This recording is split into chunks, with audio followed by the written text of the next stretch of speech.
आरा गया पटना गया गया मैं जापान है। आरा गया पटना गया गया मैं जापान है। बाबा साहब भीम के जैसा कोई नहीं विद्वान है। बाबा साहब भीम के जैसा कोई नहीं विद्वान है। बाबा साहब भीम के जैसा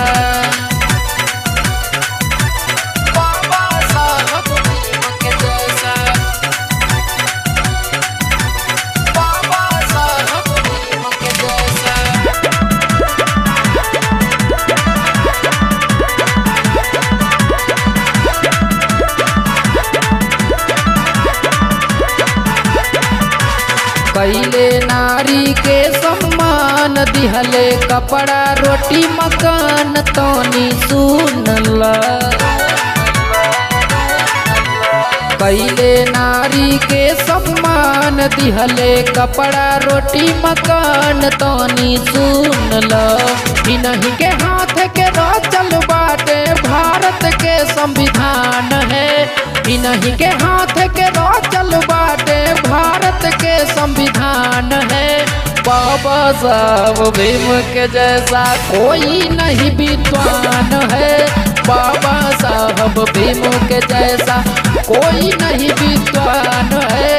बाबा साहब भीम के जैसा बाबा साहब भीम के जैसा बाबा साहब भीम के जैसा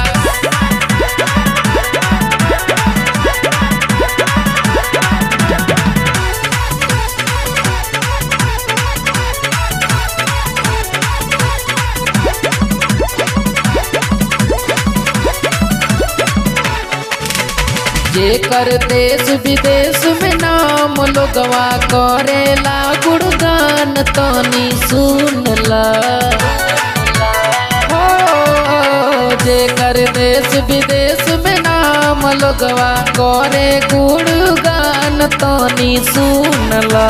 भीमा माई के 14वां रतनवा साचों में महान है। भीमा माई के 14वां रतनवा साचों में महान है। बाबा साहब भीम के जैसा कोई नहीं विद्वान है। बाबा साहब भीम के जैसा कोई नहीं विद्वान है। बाबा साहब भीम के जैसा बाबा साहब भीम के जैसा बाबा साहब भीम के जैसा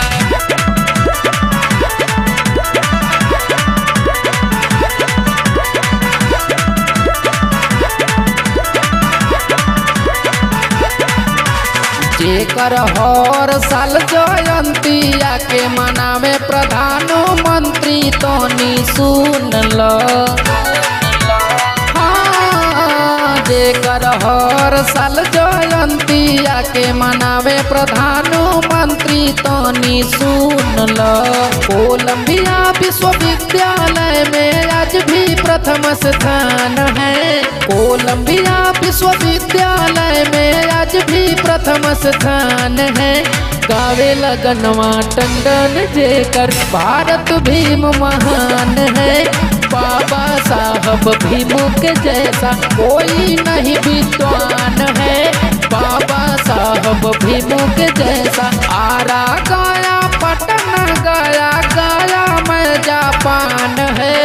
आरा गया पटना गया गया मैं जापान है।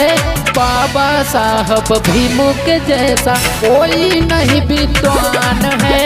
बाबा साहब भीम के जैसा कोई नहीं विद्वान है। बाबा साहब फिल्मों के जैसा।